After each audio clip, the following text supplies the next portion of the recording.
You are listening to the Lucha Central Podcast Network. And now, Lucha Central Weekly.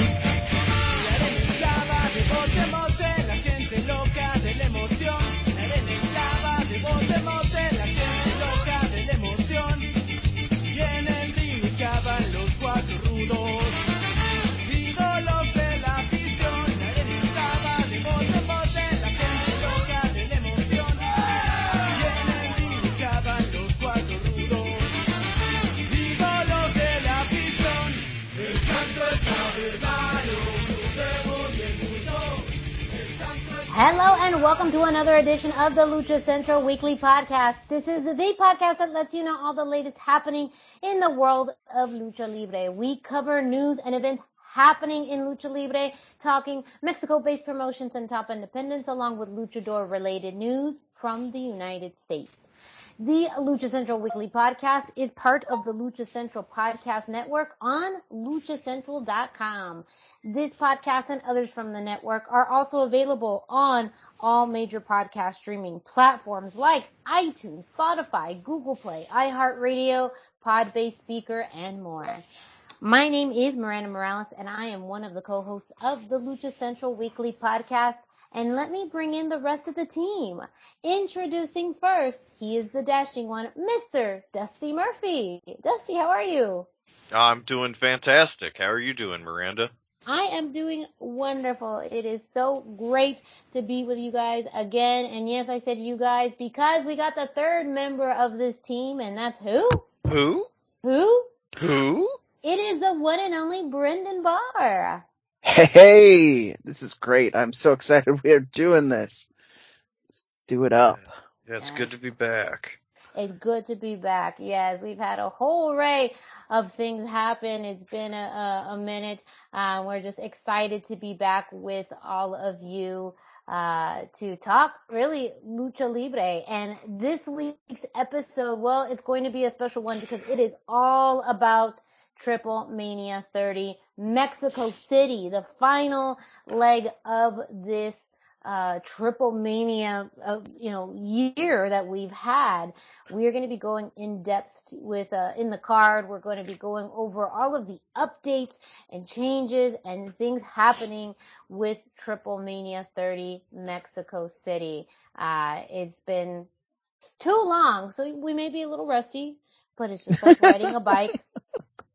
Once we get going, we'll get going. That I know. It's true. Yeah. It's true, yeah. I don't need warm-ups to talk Lucha Libre. I just go. No stretching? You'll pull a hammy that way. I'll mix names up like I always do with two people who have had executive roles at AAA. I'm not even going to say the names now because that'll screw me up. But that'll just lead you into getting them confused. Regulars know that for some reason the two of them switch in my brain, even though I know exactly who I'm talking about while I'm saying it. I don't get it. Well, we got you all covered. We're going to be going into the full AAA or TripleMania 30 card for Mexico City. Again, this is the last of the TripleMania shows for this year, and it seems like they're saving some of the best for last. So before we get into that, though, we are going to kick it off to Denise Salcedo, who brings us this week's Lucha Central.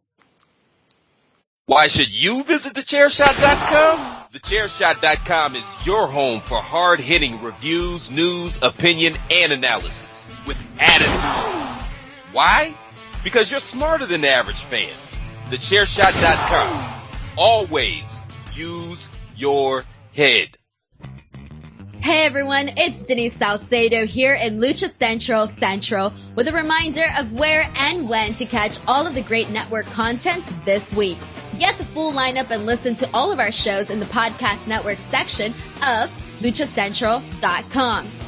On Tuesdays, Mass, Max, and Mayhem takes you inside the world of Lucha Underground as they take you weekly through the series with the benefit of hindsight and the benefit of special guests from the groundbreaking series. Check out the premiere video stream every Tuesday at 2 p.m. Pacific, 5 p.m. Eastern on the Lucha Central YouTube channel and at luchacentral.com. Then listen to it on your favorite podcast platform every Wednesday. Tuesday nights live, it's Wrestle Boss, where Fabi Chulo talks MMA and pro wrestling with special guests and listener call-ins.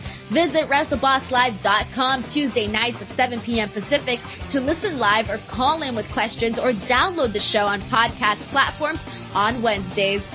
Wednesday nights live on Facebook, it's Spanish show La Mesa de los Márgaros, giving you both the news and the chisme from around the lucha world. Special guests and a whole lot of fun make it one of the most talked about shows in Mexico. Thursdays, it's Straight Out of the Bodega with Papo Esco and PWR promoter Gabriel Ramirez, as they have guests from throughout the wrestling world pull up to give an inside look into their careers.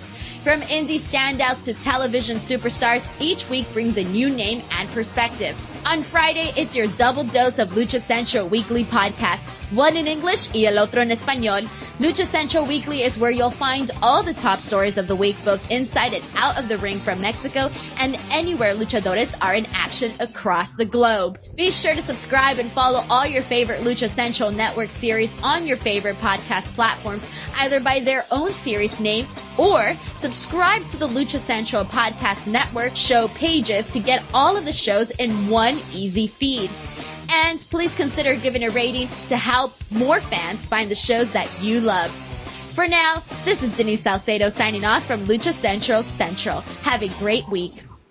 Lucha-Masks.com by Pro Wrestling Revolution, bringing you, in partnership with Mask Republic, the Lucha Brothers, as well as Japanese legend Ultimo Dragon.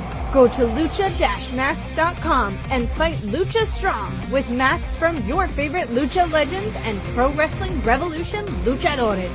Stay safe in style and represent your favorite luchador. Get yours now at lucha-masks.com, powered by Pro Wrestling Revolution.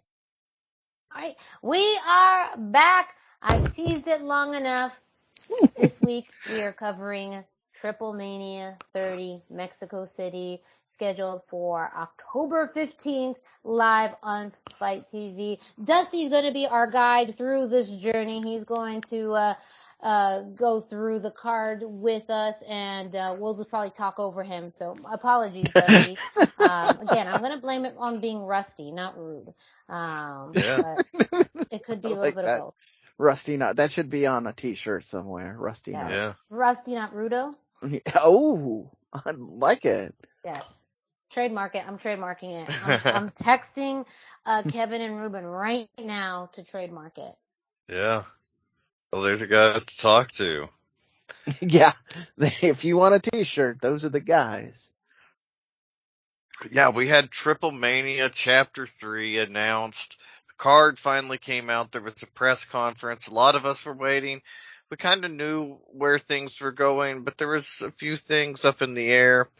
But the card, it'll be aired on Fight TV in both Spanish and English, starts at 7 p.m.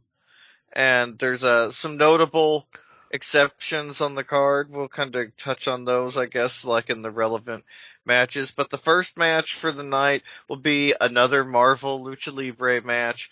Aracno, El Furioso, and Leyenda Americana versus Picadora Letal, Terra Purpura, and Venenoide. And there's been some kind of implications that more characters not announced are likely to wrestle, and that this could maybe culminate in a Marvel Lucha Libre title match at some point in the near future. We saw that really cool Lucha Underground style Gift of the God belt that Terra Purpura had, the kind of, with the different gems and everything. Very cool. So that's going to be a fun match. You usually see some of the bigger stars, especially bigger stars that aren't on the card, like Lady Flammer. She won't be on the card, but she will probably be one of the Marvel luchadors. A lot of cool stuff going on with that, and kids always love it. Next up, we have Microman versus Chessman, Taurus, Sexy Star, Nino Hamburguesa, Mr. Iguana, Lady Shawnee, Flip Gordon, Diva Savaje, Jesse Ventura, Aerostar, and Luchador Sorpresa in the Copa Bardal. So I noticed you started with Microman and said that he was facing all of them. So I think we know who you think is going to win. Pound for pound. Micromania is running wild, brother. The world's best luchador in I Microman. I rarely bet against Luchador Sorpresa, though. Just saying. Is there any speculation out there on who that might be? I mean, it could even be somebody doing double duty under a Marvel mask.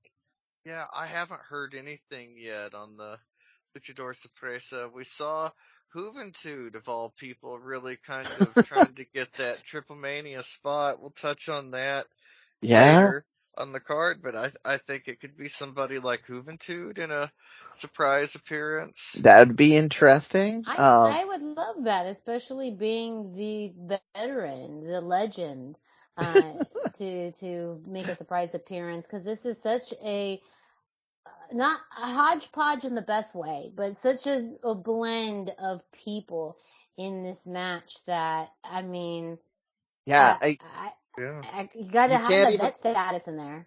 Well, you can't even say that it's I started to say it was like a really young card, but you've got Chessman in there. Yeah. So, well, and on his podcast with Conrad, Jeff Jarrett kind of implied he was going to be there. He said he had another booking that day, but he was real coy about it. Implied he could be there, and so we could see Jeff Jarrett even. You know, I mean, like some. That's a wild card if I've ever heard of one. In other interviews, he has kind of let it slip that he is going to be in Mexico that day, I believe was his phrasing. So this would be a great spot for him to slide in. He will not. I'm going to just go on the record now and say he will not be one of the people under the Marvel masks. No. We did a lot of the names that were under Marvel masks are in this match though. Like Tarus was at one point, and he was Terra Purpura, and I think he was Venenoide at one time, and that was the one I remembered. Yeah, and a couple of those other names. We are focusing on two names at this point, though. Microman and Tarus. Go over the rest of them one more time, please. Yeah, Microman, Chessman, Taurus, Sexy Star, that's the second one, not the first one. Sexy Star 2, Nino Hamburguesa, Mr. Iguana, Lady Shawnee, Flip Gordon, Diva Savaje, Jesse Ventura, Aerostar, and Luchador Sorpresa. I'm actually really excited on here that you've got a number of those people from the north that we were talking about at the beginning of lockdown. So you do have some young talent in there. They probably aren't going to win it.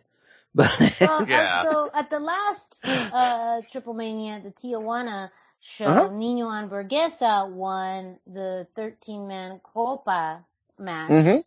So that, in some ways, too, you wonder if he's going, will he go 2 for 2, or does that automatically leave him out of he is, in my opinion, a huge contender. Yeah. Not only because he won, he's a huge presence for them, and they want to do. I can tell they want to do bigger things with them. I haven't heard Conan say it specifically, but. And then Microman won the Copa match. It was a lumberjack with straps match in the Monterey TripleMania. So that too, though, just because of how hugely popular he is, could mean too that he could go for a win on this. But I like the odds, of course, of a Taurus who has both the ability but the popularity behind them. Mr. Iguana, I mean, I think he's someone who has grown so much in AAA and has become very homegrown that I could easily see him also being in there. But we also have a very strong female presence here. Part of me he's been leaning over to Lady Shawnee. And the Exotico presence with Jesse Ventura. So he can. And that Sorpresa leaves a lot open because you have all of that. Like, you don't automatically think that it's going to be Mamba in that spot, because there is an Exotico in there. You don't automatically think that it's going to be one of the minis because you already have Microman. So it could be. What you don't have in there is you don't have an American. So there's, I don't know who all else. Oh, Flip. Oh, you said Flip. You did say Flip Gordon. So you never mind have an American. You're good to go. It could be anything. They could double up anywhere. They've got an American. They've got a mini. They've got exoticos. They've got strong the end of the not the strong end of the female spectrum. Like, I mean, there's there's nothing, a lot in this match. There's nothing that is. Yeah, and there's nothing that I would say is obviously missing. So I have no idea. Yeah, I think Juventud is a good pick, or Cibernetico, or any of the. Yeah. I didn't even think of Cibernetico, but that's he could very easily show up in this match. Yeah. And all right, what's next? Next up, we have the AAA Tag Team #1 Contenders match: Latigo and Toxin versus Aries and Willie Mack versus Commander and Miss Disease versus Dragon Lee and Dralistico. I mean, what an exciting match. It's disappointing we don't see any of the AEW champions, FTR being the AAA Tag Team champions, not at TripleMania. That seems like a loss. Even Sammy and Ty Mello, they're the mixed tag team champions. You'd expect to see them. Nothing. And we'll touch on this later with the Vikingo match, but it just seemed for whatever reason, well, and I guess we'll touch on it with the women's match as well, but it seemed for whatever reason, just a cascading series of events led to AEW not being able to send their guys down for AAA for various reasons. This is on a Saturday, though, right? So it's not the New Japan problem where it's on the same day that they're doing television. Right. It's on a weekend, little unusual for AEW, but no official word. And of course, AAA is not going to mention it. Why would they mention why they can't get their tag team champions? But the match that AAA has given us, that fatal 4-way with the tag teams, and this could easily be match of the show. Yep. Yeah. I mean, so I can speak on Toxin and Latigo because they did a lot of IWRG matches. They're always good. They're big guys that can move, and Toxin is one of my favorite people to see basing little guys, and you've got, I shouldn't say little guys, smaller guys, and you've got Mystices in there, and you've got Commander in there, so you can see some pretty amazing potential out of that. Oh yeah. I mean, well, and the team of Aries and Willie Mack too. Yeah, that's really an odd pairing, and I love this pairing. Yeah, exactly. I really love this pairing. This was the thing I was most excited about, really, was this pairing. It's so unusual, but it makes so much sense with Willie's size. I think we're going to get to see a lot of double team maneuvers come into play. A lot of really cool, exciting stuff from those guys. A lot of innovative, strange offense. Yes. Very strange. But I was going to say, it's hard to put out, those Hermanos Lee right now, are on fire. They are your reigning Pro Wrestling Revolution Tag Team Champions. They're now the Crash Tag Team Champions. And so now, granted, to them be up in a contendership for, such another big opportunity, but they've also been on fire as a tag team. So I feel like they're really going to be the ones that have to be like they're the team to beat in this. Yeah, they're truly the team to beat. Everyone should be really putting in their efforts on trying to get Los Hermanos Lee, out of the way. Incapacitated. Yes. Yeah. And again, much like the Copa Bardal, anybody could win this match, and so a lot of interesting things at play here. A lot of exciting teams. I think the tag match is going to be a big deal. I know the trios match is going to be a big deal.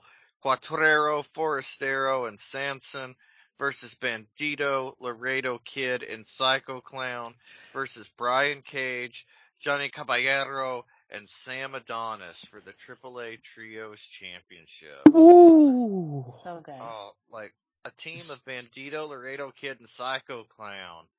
So I'm assuming then that last team with Johnny and Sam Adonis is the current incarnation of La Empresa as the trios champions. Are they kind of doing a Freebird rule? Yeah, I think they must be. I didn't hear any official word on that, but I can't imagine that that's not the case. A lot of interesting stuff going on there. Of course, we got the Nuevo Generacion Dinamita involved. We got the Furthering. It looks like Sam Adonis and Psycho Clown are really going to have a feud going forward. Oh, That's very exciting. I love this next chapter of I'm their so feud excited too. to see that feud. I'm just excited that this feud has been going on really for years now, and it comes in and out of AAA, of the independent scene, of singles matches, of trios matches, and so I just love that we're going to be able to see it too in this different context, in this trios match. But again, like just with the talent in this one, like is. No, again, this is another show stealing potential there. You've got 4 trios teams. None of them are like obvious picks to lose. So you've got tons of great things that can come of this. Somebody's going to be upset and somebody's going to be surprised at the end of this match, and it may be me on both of them. Who knows? But you can't predict who's going to win this, which is what makes this match fun to me. Like I have no idea who's going to win it, and that means I really want to see it. And I'm going to be watching this live so that it doesn't get spoiled for me by the internet, which is not a thing I've been able to say a lot in the last year. Like a lot of these pay-per-views I've waited on. Yeah, it's true. And post-pandemic, it feels like pay-per-views just don't have the same availability, I guess. Like, it just seems like schedules have changed so much since then for people that it's harder to catch them live. But TripleMania Chapter 3 is really appointment viewing. Looking forward to that. And then next up, we have Taya versus Camille for the Reina de Reinas Championship. We touched on this just a second ago, but Thunder Rosa was supposed to appear. It's supposed to be Taya versus Thunder Rosa. She has a back injury, spinal injury, and so she was not able to appear. And just kind of beyond everybody's control. They got Camille going to do the rematch from August's NWA match in St. Louis. I feel like as far as high profile, if Camille is the best they can do, they probably should have done Lady Flummer since she was guaranteed a title match. Yeah. I mean, Camille is a great wrestler, but her presence in Mexico, at least to my knowledge, is zero. Like, I have never seen her. Virtually non-existent. Yeah. And in fact, her presence around the world is so minimal that I was getting ready to ask you to remind us who Camille is, because a lot of our listeners might need to be caught up on this. So. Yeah, she's the NWA Women's Champion. But she worked in the WWE under another name, right? Not entirely sure. Let's check on it. I thought that was that. Quick. Yeah, okay. So let's carry on with talking about that. Well, Miranda fact checks my speculation. So actually, she's just been with the NWA, so she has never been signed to that, but she used to work for Platinum Pro Wrestling, and also other Florida-based wrestling, like Real Pro Wrestling. Really, working for the NWA was her first big break. She debuted back in about 2018 with Nick Aldis being his kind of insurance policy. And from there had been part of Strictly Business, a faction with Nick Aldis, Tom Latimer, and herself. And then ultimately ended up winning the NWA Women's Championship from Thunder Rosa, I thought. Yes, she did. Yes. So again, there's some history behind it, but you're right in that she doesn't have a global presence. This is really her first big international break. And maybe some of it is trying to leverage the name of the NWA, and some of that maybe was, just more too of Taya's crossover with the NWA more than AAA's crossover with the NWA, which is really non-existent. Yeah. Well, I mean, it seems much like the Forbidden Door that door really only opened one way. Yeah. And, Yeah. but to a point that you kind of touched on there, the NWA to certain fans, mostly ones probably around my age, it does still carry a lot of weight in Mexico. It's a big deal. Ric Flair came down there, and Blue Demon held the NWA championship at one point. I don't believe Ric Flair actually wrestled down there because they wanted to pay him with pesos instead of dollars. You're right. He lost his mind and went home. You're right. You're absolutely right. Ric Flair went down there. I didn't mean to imply that he wrestled. He just didn't wrestle. But other NWA champions did go down there and wrestle. And the NWA itself carries all that name carries a lot of weight. Well, and Blue Demon was the NWA welterweight champion for years. Yeah. And it does have a lot of weight and a lot of prestige internationally. Mostly to older fans, but still. You see that more in Lucha Libre too than you do in American wrestling right now, that it's multi-generational. You'll see the abuelas there, you'll see the grandkids there, everybody in between. So it's kind of smart to court that audience. Older people have more money to spend on things like wrestling.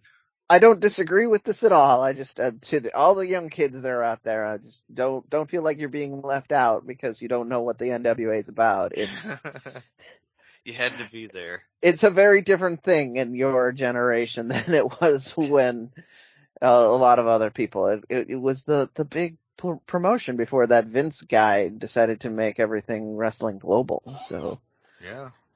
But back to your point, Dusty, it is kind of interesting that this is what they went with when they could have gone with already an established storyline if they do have a number one contender. So this is kind of a curious thing, unless they truly want to let that story length out a little bit more, and ultimately not move that timetable up, because if that was already going to be addressed at a later date, maybe just keeping it in that time frame is better than moving it up. And that's why they're still, having this match as more of a one-off, and it's easier to plug in someone and then be able to move on to the Lady Flammer. Yeah, contendership. Just plug in a foreigner. It gives it checks some boxes for obligations, and then allows that other feud to breathe a little more. Well, and it could, elevate Lady Flammer later on down the line, because they really played up Camille's size, her height, that she was kind of a giantess. She's a big gal, yeah. Yeah, and so they really played that up. And so for Taya to beat her, and then Lady Flammer to maybe, possibly beat Taya, or at least look good in defeat against Taya, it shows that, Taya is a legitimate badass, and what can you do about it? So I like that angle too, because later, if she beats this giantess and it looks like a big deal, and they play it up like it's a big deal, it'll make whoever beats Taya feel like a bigger deal. Right. And that's important. That's how it's supposed to work. And speaking of big, important matches, we have a hair versus hair, Apuestas match between Cibernetico and Pagano. Well, there's why Cibernetico's not the Lucha This match is going to go hard and violent, and everything in between. Yeah, no, you have to have that. You have to do that. We've talked a lot about how these Apuestas matches are typically the end of a feud, and that's why they wind up on like a TripleMania card or an anniversary show if you're in the CMLL, is because they've spent the better part of a year or sometimes multiple years building to this. And if the wrestlers just kind of half-ass it, that doesn't work for me either. I can't think of a single Apuestas match where both competitors did not look like they've been through a war at the end of it. Well, it should. I mean, that's honestly what it is. It's the capstone on their war. Yeah. And it has to tell all of that in the ring. Especially with Pagano and Cybernetico, I know that they'll take that seriously and it won't just be gratuitously violent. I mean, it will be very violent. Many cookie sheets will die this day. Yes. But I think it'll tell a lot of story. It will. It absolutely. Go ahead, Brian. For what it's worth, I'm pulling up their Apuestas records. So, Cybernetico, his last big hair versus hair match was with Hijo de Perro Aguayo back in 2013 at TripleMania 11, and he lost that match. But before then, his two hair versus hair matches in 2007, he won. Whereas Pagano has won his last 3 hair versus hair matches, including TripleMania 18 most recently, back in 2020 versus Chessman. So I would say that history lends a little bit more better as far as historically to Pagano's side. However, I mean, there's also signs too when someone's just doesn't have as much hair as they used to, it just ends up being easier to.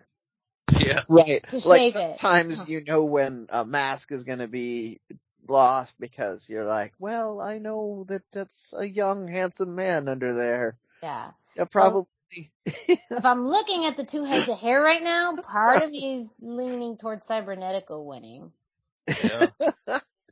But I mean, both of them are at a point in their career where they could actually get more out of losing an Apuestas match, because that could put them in that place where now they're angry at the world. So, or they could do a fantastic recreation of like the Straight Edge Society where they appear under a hairpiece for months.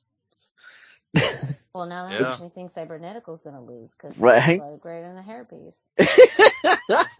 This is really hard to decide.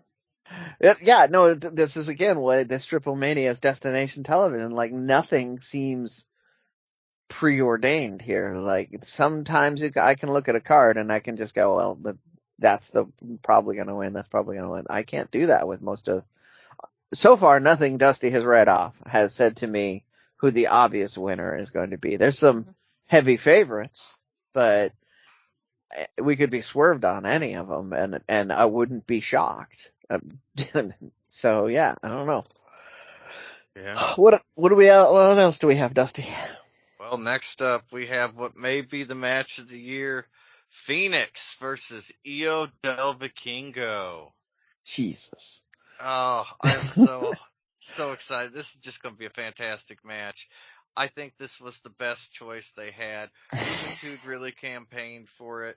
Conan mentioned that they had specifically asked about Kenny Omega a few times, and they weren't told no, but they weren't told yes. And then after the brawl out situation, Conan asked, and they're like, nah, Kenny's suspended. Is that what they're calling it too? Yeah, brawl out. Yeah, brawl out. Yeah. So again, just in case some of you listening don't follow American pro wrestling that close, there was a little bit of a altercation backstage at AEW. Most of the executive vice presidents and CM Punk have been confirmed to be suspended until further notice. And that actually leads into the roundabout way of how the Young Bucks and Kenny Omega were stripped of the Trios Championships, and then there was a match where the Trios Champions were up for grabs, and that was won by Death Triangle. Yeah. Now, I knew we could sneak it in somewhere. Yes. So now, by happenstance of that as well, Death Triangle, including Ray Phoenix, is part of your AEW Trios champions, as well as still your AAA Latin American champion. So that's too. If you see the graphic of that, I believe it has both belts. that he has on his shop. For sure, the Latin American Championship is very predominant there, but it's hard to tell with the other belt. But I mean, yeah, that's a another big accomplishment for Death Triangle, who I think we all felt like should have won those belts originally, but at the end of the day, when you are EVPs and you get to have the say, if you want to win the belts first, cool. But again, that was but then don't go pick a fight immediately. Yeah. Well, another implication of that, with that though, you know, now you have, Ray Phoenix and. So this brings us to some of the other things Dusty was hinting at too. Like, so you said you were going to talk more on why some AEW guys weren't here, and we clearly have an AEW guy in this match. Do we have more information on that, or is it just the suspensions that you were alluding to? Well, basically, Penta and Phoenix are signed to AAA for Mexico, and that's what kind of insulated them, with the Forbidden Door and everything. Like, that's why they couldn't be on the show. Yeah, and they were kept from that because they were specifically signed to AAA. And that's unique because, like, FTR, Sammy Guevara, and Ty Mello, they're not signed to AAA. They just have, like, an appearance deal with them, and they're the champions. We don't see them there. But people that aren't the champions and are signed, such as Penta and Phoenix, are both going to be on the card. Yeah. And so it's just kind of them being signed to AAA is what makes their presence available. But at the same time, I feel like it's an important statement that they're there, because without them, there would be no AEW presence. At least on the announced card, because we do have at least on the announced card. Yeah, we do have a couple Luchador Sorpresa spots, and card is always subject to change. But so has AEW or anybody, I haven't followed this very closely, said why? Because they're Tay and Sammy are mixed champions. Like, why are they not available on a Saturday? Nobody seems to know. Same thing with FTR. There's just not a whole lot of information out there. And they've been playing an angle in AEW where Sammy might be a little discontented with AEW, and allegedly FTR are a little discontented with AEW as well. Some of the shine has worn off of the package there for them. And so who knows? It could be a money issue. Could be they don't want to drop the belts. It could be that AAA wants, if they're going to drop the belts, wants them to drop them on Dynamite or Rampage, where even as big as TripleMania is, it doesn't get as many viewers as Dynamite or Rampage. Definitely not globally, yeah. Yeah, and so that kind of, like you said, global impact on their product is just, there's a lot of plates up in the air there, and it's hard to tell what the answer might be. Yeah. Well, I do hope that's what we get then, is that we get more AAA tag team title defenses on TV and pay-per-view then. Yeah. I mean, I think there's the other underlying thing, and we've talked about it on the show, about Tony Khan's just a lot more preferential to New Japan and Japanese wrestling.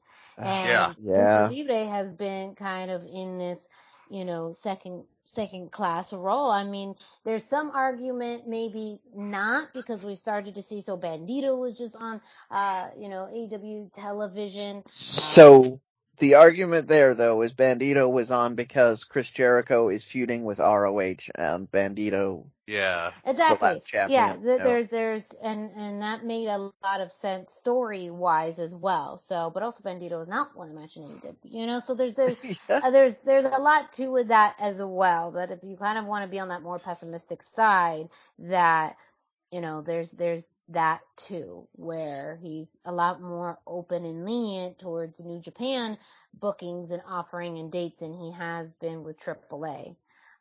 Because we've had that in the past as well. So it's on a Saturday though. There is nothing that I'm aware of that they would be doing on a Saturday by their normal schedule. As someone who's interacted with this in multiple angles, the whole point is that the majority of the card is supposed to be free to do indie shows on Saturdays because that is how they pick up their secondary income and continue to do their business. And he said to your point about the New Japan thing, Tony Khan specifically said, "Oh, if this was on a Saturday, this would be a lot easier." But New Japan is holding a card on the same day that a Dynamite taping is going on, so he can't send as many wrestlers over. So yeah, it just puts. I follow what that he is more lenient, but I just don't understand what the reasoning would be to hold that many people, especially guys like FTR who aren't on TV every week.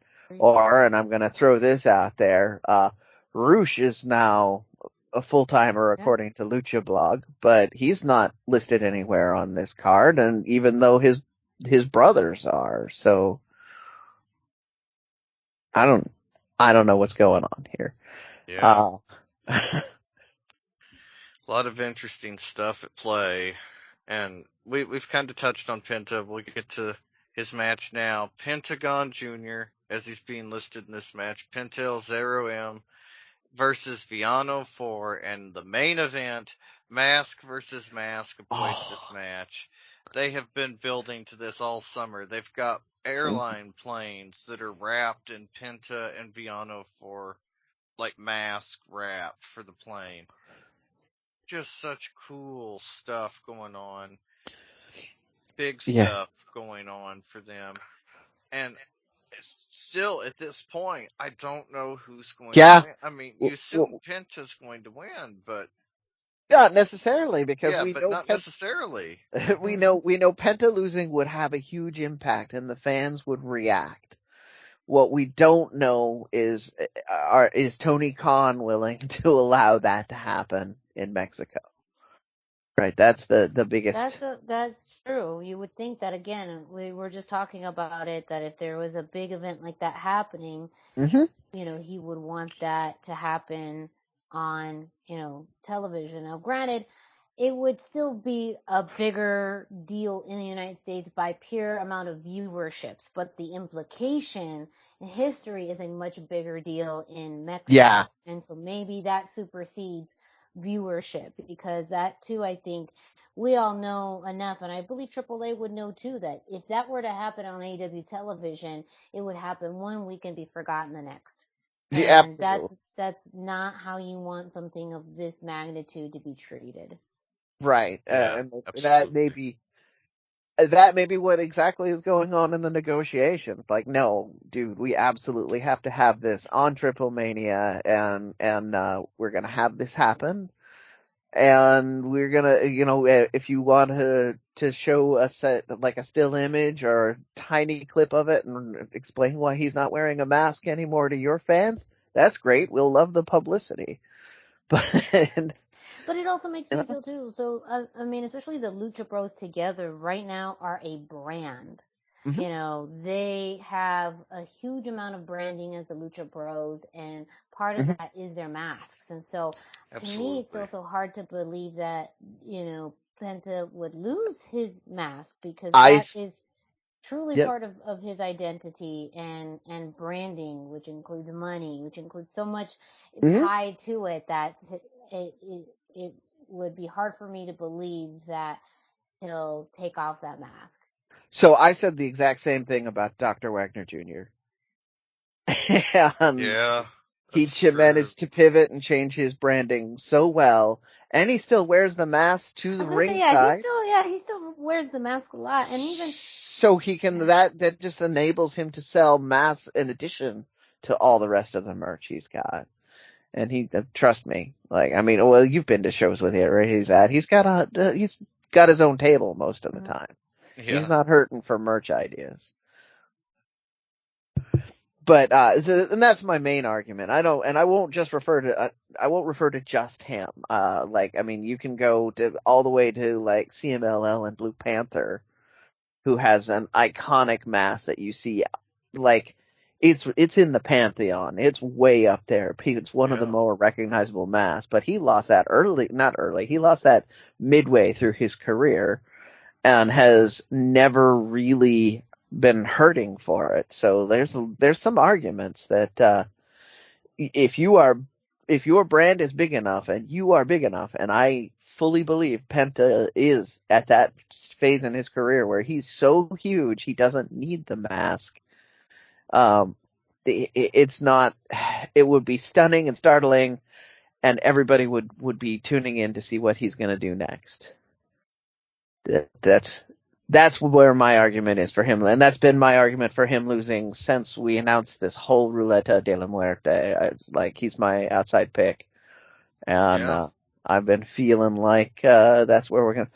But let's look at the other side of it. You have Yano, he has an unmatched Apuestas record. He's unmasked or taken hair from, I want to say, over a dozen people at this point. I don't have the stats right in front of me, but he's got a long, illustrious career of that, and he still managed to have his mask this whole time. So maybe this is his final send off to push the new kid, or to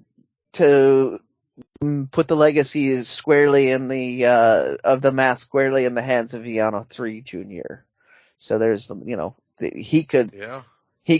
a lot that can happen if he loses. He's just the easy pick is the main reason I'm more arguing that Penta could lose it, is because so many people I know are thinking, well, he's at the twilight of his career. He'd just lose the mask and nobody will be that upset.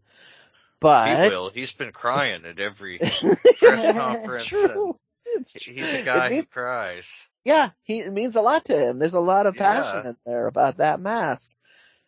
But he's lost family members that were wearing that mask. So yeah, there's a lot on the line for him, including that legacy of Yano 3. So Yano 3 Jr. to be very specific. So yeah, there's a lot to say for him not losing the mask, and he has the seniority. If he says to Conan, I'm not going to lose the mask, Conan has an uphill battle to convince him to lose that mask. Yeah, absolutely.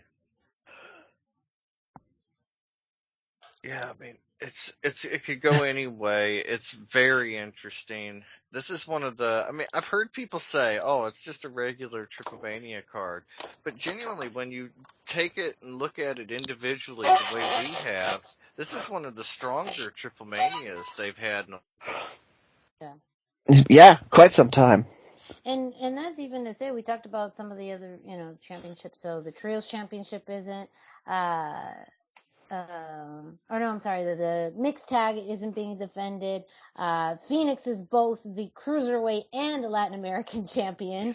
That's not the tag champion. So there's already, a lot of these championships that really surrounds, or it has a big presence at TripleMania that isn't there. However, I think because of, again, the other implications, some of these, the contendership match for the tag champions, the women's championship, the Apuestas matches, both of them, just even in really the trios match that has such a stacked roster. Like, I think that's really what makes this, such a strong card.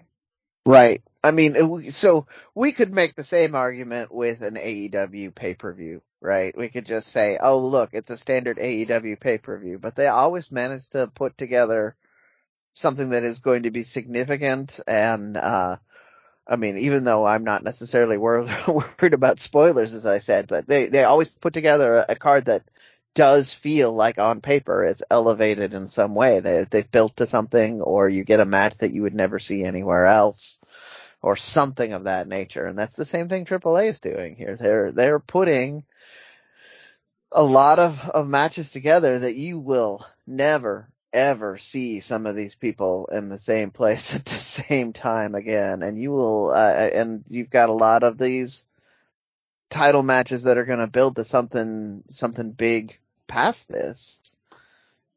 So yeah, there's a lot. I think like I said, been saying this whole time. I think this is destination. I need to watch it. I don't want to be spoiled on it. I want to know what's going to happen. And that alone makes it kind of a special card. Well, I believe that does it for our preview of TripleMania 30 Mexico City card. Again, it That's is true. Scheduled for October 15th. It will be live on Fight, available for purchase, which is exciting. Again, I guess the lawsuit just doesn't exist anymore. They're just ignoring it. They're just ignoring it, and good for them because they're still able to do it. And again, I think that, as Brendan mentioned, there will be a lot of buzz on social media about the matches happening at that. So if you don't want to be spoiled, don't get on social media because I have a feeling we're going to have clips, tweets, posts all over the about place. this, all over the place. And ultimately, this is going to be interesting because we'll end on this note that AAA has announced that they are going to be doing a U.S.-based show in Phoenix, of all places. How did you pull that off? Who did you bribe? Enough people. Enough people to make it happen. Just the necessary people. Just the necessary people. So I mean, they'll be having shows, I believe, after TripleMania. I know they have one scheduled they have one scheduled before TripleMania. Not sure what they have after. There are a couple TV tapings. Okay. That's probably happening. Yeah. I tend to not bring those up because TV is fun for people to watch if they don't know the spoilers. So there have been some. It's out there. If you want to know, it's out there. You can find out what's happening on the TV tapings. Yes. So, AAA will be returning to the United States in Phoenix on Saturday, December 3rd at the Mullet Arena. And this is actually the new hockey arena, that Arizona State University, had built and, opened just this, past fall. So, that's a brand new venue. The first time a wrestling show will be in that arena. So I gotta think they found a good deal, possibly. Like, they must have found a killer deal.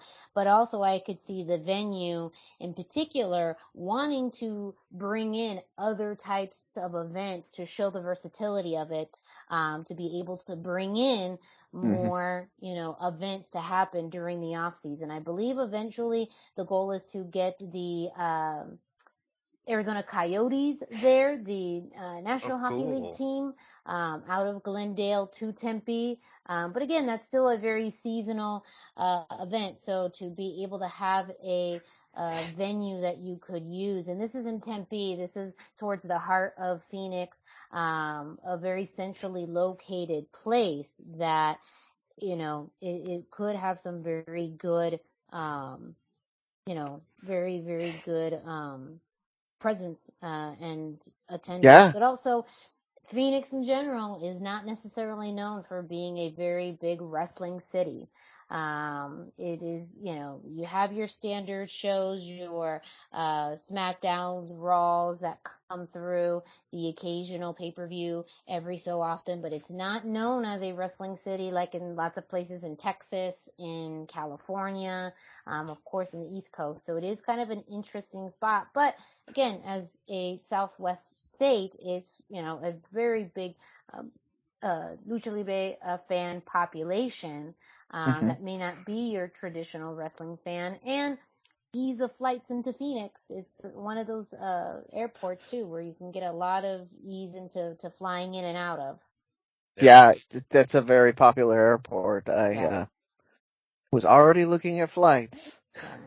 And again, the report too already is that Hijo de Vikingo is confirmed to be on this show, which I believe would be his first U.S. appearance. Well, okay. Ish. So he just last week he was still saying that he was hoping to get his visa stuff hammered out, which this announcement implies that AAA believes that they can have him available for this show with some sort of work visa. But that also means that if his work visa is fixed, that he might undercut that at some point. Oh yeah, that's an indie show. Yeah. Who knows? A lot can happen between now and December. I want to keep people excited on it. Keep an eye on your local promotions, because if his visa is fixed, then you could see Vikingo show up in Chicago, Seattle, Dallas. I'm even going to throw Kansas City out there. I know they don't have lucha shows all the time, but when they do, they have bangers. Everybody has a price. Right? So yeah, keep your ears open on that. Tickets are currently available on Ticketmaster for this show. So, I think that will be, again, it's an interesting place for AAA to do a U.S. show for the first time in quite a while. But, again, a lot of what we see and what the results happen of TripleMania could impact what we end up seeing in Phoenix on December 3rd. I also I'm going to shout out, Lucha Blog has said this. He said that they've announced to other people, so I'm just going to read that off real quick. There will be a honor towards Blue Demon Sr., who would have turned 100 this year. So of course you're going to have Blue Demon Jr. there. Also announced our Psycho Clown, Vampiro, or, that guy if you're Dusty. Lady Shawnee. My favorite AAA wrestler. And Sexy Star 2. So the new one that everybody likes, not the one that everyone is upset by. So those are, okay, go ahead. I was going to say, it made sense because they kind of teased this. Vampiro, and I believe it was Sexy Star 2, were as a Arizona Diamondbacks baseball game just very recently. So at that point, nothing had been announced, but now that we see there was something already brewing between AAA and the city of Phoenix. Yeah. That totally makes sense. So they probably, exactly, a sponsored appearance to try and maybe get a little bit of that hype train rolling early.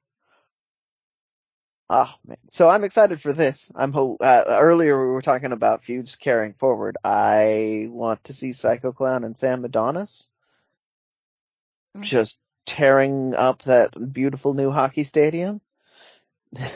That's the match I want to see at that.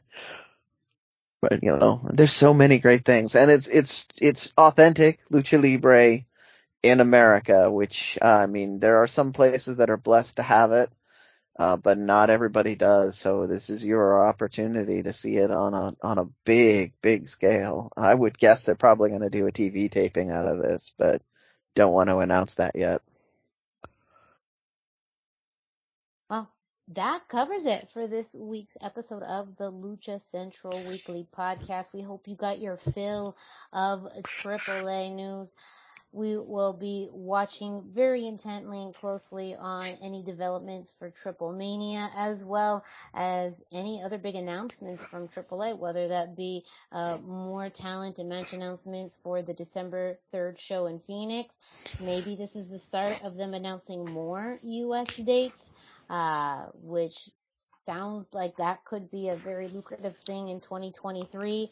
Who knows? But we're going to keep our ears and eyes on the pulse for everyone. So, just real quick on that, Dusty. The lawsuit, I know they're pretending it doesn't exist, was mostly about television stuff, right? Yeah, it tied into the Lucha Underground thing. They believed that they owned the performance rights and the actual gimmick, like the characterization. of several wrestlers, including Penta, Phoenix, Vampiro. And so the fact that these guys have been able to go out on their own and kind of do their own thing, it shows that the lawsuit just isn't being taken seriously.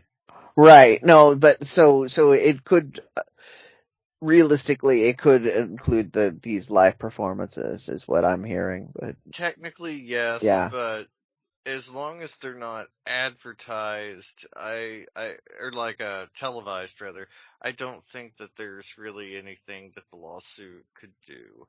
Most of the gimmicks on Lucha Underground weren't people's actual gimmick, and they can get away with, Ray Phoenix and Right, Ray Zero M if they have to. Or Penta Oscuro if they want to do it that way, yeah. Yes, yeah.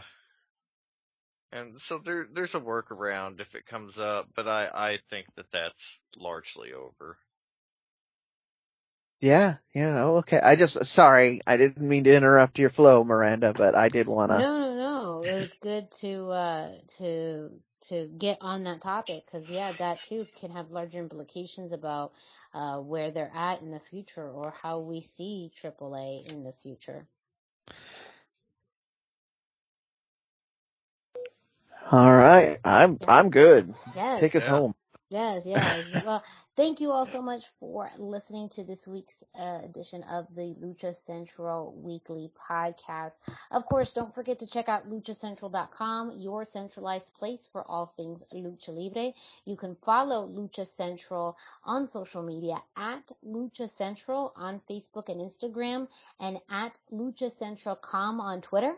Of course, you can visit Lucha Central's YouTube page that has the archives of the Lucha Central Weekly podcast in English and in Espanol, as well as other shows from the Lucha Central Podcast Network, interviews, matches, other clips that you are not going to find anywhere else. While you're at it, go ahead and follow us on social media. Dusty, can you let our listeners know where they can find you? Yeah, absolutely. I am on Instagram at Dusty Murphy, and I am on Facebook at facebook.com/Dusty Murphy. And Brandon, can you let our listeners know where they can find you? Yes, I am 321 T-shirt guy. That's the numbers 321. T-shirt guy is all spelled out, and I'm on Instagram, I am on Facebook, and I'm all over the Twitters.